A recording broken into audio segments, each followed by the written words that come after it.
Today we are talking all about clarity post-quarantine, experimenting with this new Facebook Live mechanism.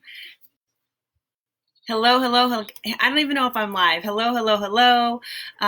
Welcome, welcome, welcome. Hi, guys. My little guy's joining today, and just getting on to talk about what are we taking post-quarantine? Like, what clarity has the quarantine given us, and why that's important, why we should even care, what can we do about thinking through this season and applying the lessons and so forth.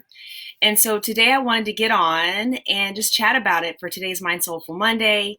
Like many other mamas, we have our little ones at home, our coworkers, and so my little guy is hanging out with me today. And so we are talking about clarity post-quarantine. For those of you that are new to me, hello, hello, hello. My name is Brooke-Sidney. I'm a spiritual wellness coach and speaker.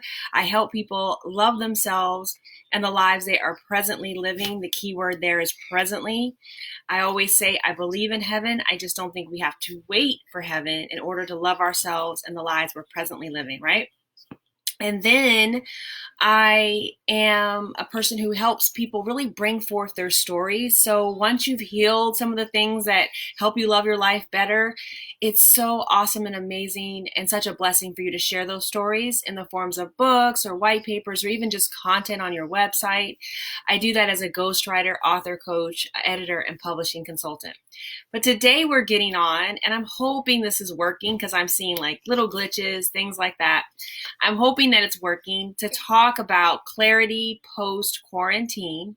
There's glitches on me. I know, there's like little glitches. So we're hoping that it's working. To talk about clarity post-quarantine, right? We've all been sheltering in place. There may be a few of you now that are experiencing kind of the reopening of the world, maybe wherever you are, wherever you're watching from. Here in the Los Angeles area, we are still sheltering in place. We are still quarantining. We're still homeschooling. We're still doing all the things that are have quickly become perhaps our new normal. And so today I wanted to talk about what this season has given me and invite you to do the same reflection. Yesterday, I was listening to an amazing sermon by Pastor Tori Roberts of One Church LA, of One LA. He is my pastor, and he was talking about post-quarantine. And one of the big overarching messages from that sermon, which was powerful and amazing, I encourage you to go watch it, was all about not losing the gains that we have right now during this time, right? Not losing our lessons, not losing our blessings, right, that we are experiencing and seeing currently. And so I started thinking about that, and I started thinking about that for my clients. What can we take away from this season? And the first thing I think is like clarity. Whether we like it or not, quarantine, COVID has definitely given us clarity about our lives and clarity about our community, clarity about society, about the United States, and about the world. Like, there is so much clarity that's been shed during this time. But I wanted to mine that clarity and go a little bit deeper into it. And so I think the first thing that it gave me, and I'm sure it's giving you too, is self-awareness. At some point, you have to have figured out, wow, I don't like this. I do really like this. Here are some of my strengths. Here are some of my weaknesses. Here are some of my preferences. Here are some of the things that I'd rather not do. Here are some of the things that I do amazingly well.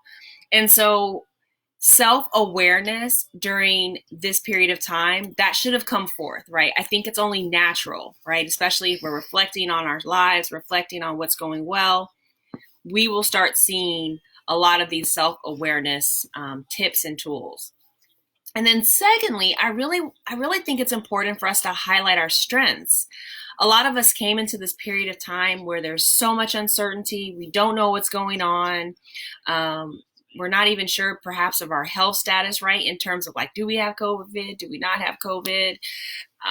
Am I healthy enough to take it? There's so many things that got, I think, tested during this time.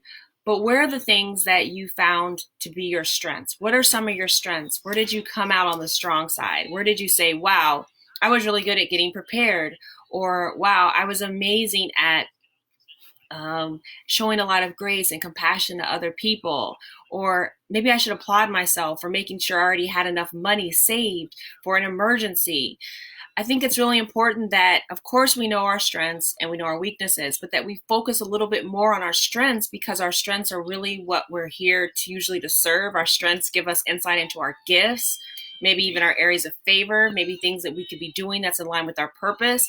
So whatever the quarantine has showed you right now, it'd be awesome if you could just make sure that you're paying attention to your strengths. Maybe you're an amazing listener. Maybe you're an encourager. Maybe you just have a tremendous amount of patience. Maybe as a mama, you saw you really can balance multiple things. So take note of that, right? It's important for us to note our strengths. And I think the third thing that I think clarity has brought, and I had a whole episode last week about some of the sadness and heaviness that the pandemic is revealing in society. And I think that is what I've couched as societal awareness. Right now, more than ever, I think we are seeing the cracks in our system. We're seeing where we are falling short as a country, where people are falling into the cracks.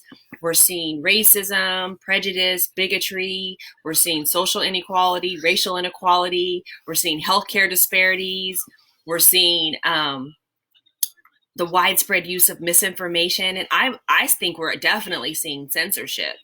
And so it's important for us to not just, take note of these things now, but bring that awareness to that pain, to the problem, and see where we can post-quarantine contribute to the solution, to figure out like, okay, now that we're aware of these things, what can we now do later on to make sure that we're not experiencing the same things in the same way, that the problems that are being illuminated right now in terms of wage disparities, in terms of like healthcare, in terms of like who's a citizen and what rights they have and what kind of safety net is available for people. I think for people of color, the pandemic has become so much more than the pandemic. It has become a highlighter on a lot of the societal ills. And my wish and my prayer is that as we come out of quarantine, whenever that is, wherever you are, is that we don't get amnesia, that we don't forget what the problems are and what needs to happen when we go to elect new representatives, a new president, a new president, a new president, that we take all of the information and all of the trauma and all the pain that people are experiencing right now, and it's not for waste, that we pay attention and we remember and we start working on fixing it. Okay. The fourth thing is compassion. I think during quarantine, during sheltering at place, the way that the virus has affected so many different families and so many different people, that we have hopefully learned how to have greater depths of compassion, both for ourselves as well as others, right?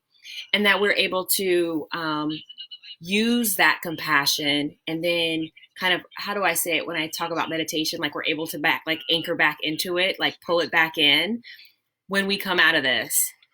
We don't want to leave quarantine and sheltering in place and be like, it was just a blip. We want to be able to take these lessons, tools around compassion, greater levels of understanding there for ourselves and others. We want to be able to bring it back, because I can almost guarantee you we're going to need it. We are now going to be transitioning into a new world, right? A new normal, new types of interactions with people, new ways potentially of doing business. Like some of the things we're seeing now might transition over, new norms, new standards, new ways of being. And so we're going to need compassion as we're all shifting into that new space. We're going to need compassion with ourselves, compassion with our communities, our family members, and so forth, right? I think the fifth thing is that self-care tools. Hopefully, during this period of time, during the quarantine, you have taken some time to figure out what makes you feel good, what brings you ease, what gives you greater levels of peace, how you can kind of return to yourself, how can you connect greater with God. And so whatever you've been using for self-care, make sure you're making note of it. Make sure you're writing it down, because this is not the end, as we all know, to challenges and problems and so forth. And so the tools that we have seen that we need to use right now, let's keep using them. As a spiritual wellness coach, I've been doing spiritual practice audits for people, seeing what's working for them and suggesting new things. I'm a big advocate, obviously, of prayer and meditation, quiet time, gratitude list, breath work, stretching and movement.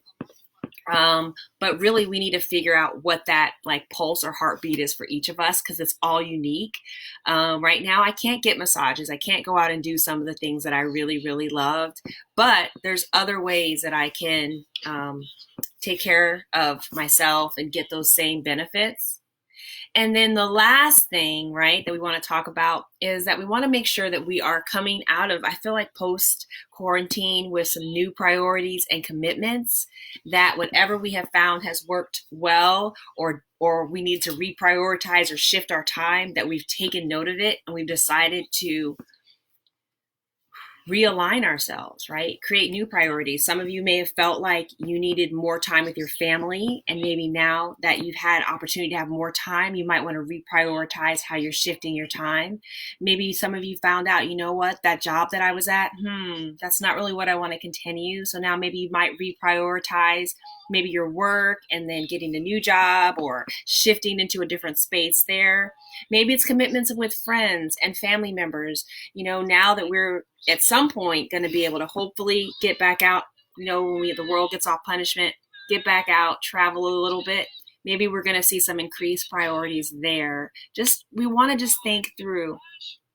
Now that we've kind of had a moment to pause, use it as an opportunity to pause and reset, reprioritize, right? Think of it as like January 1. Think of it as an opportunity to make sure that you're living your life in alignment with your highest priorities and your highest commitments, right? And for those of you that are still feeling kind of, you know, off at ease or ill at ease, right, and wanting to kind of reconnect with God or reconnect greater with yourself, I encourage you to take advantage of one of my peace, presence, and power sessions. I still have a couple left. At the reduced price of $111. I'll give you information in the notes on how you can connect with me there. And for those of you that have felt the urge, like this little nudge, to write that book and to share your story that can benefit other people, I encourage you to schedule your book chat. Let's talk about your book. Let's talk about how we can get your story out there to help heal the world and heal the planet. And I also believe share some good news for once, right? So make sure you book your author chat. So that's been the Mind Soulful Monday for today with my babe, with my Bubba. And wishing you and yours an amazing and blessed week. And I'd love for you not only to like this post, but love it, comment, say hello, and share it out. Talk to you soon. Bye. Bye.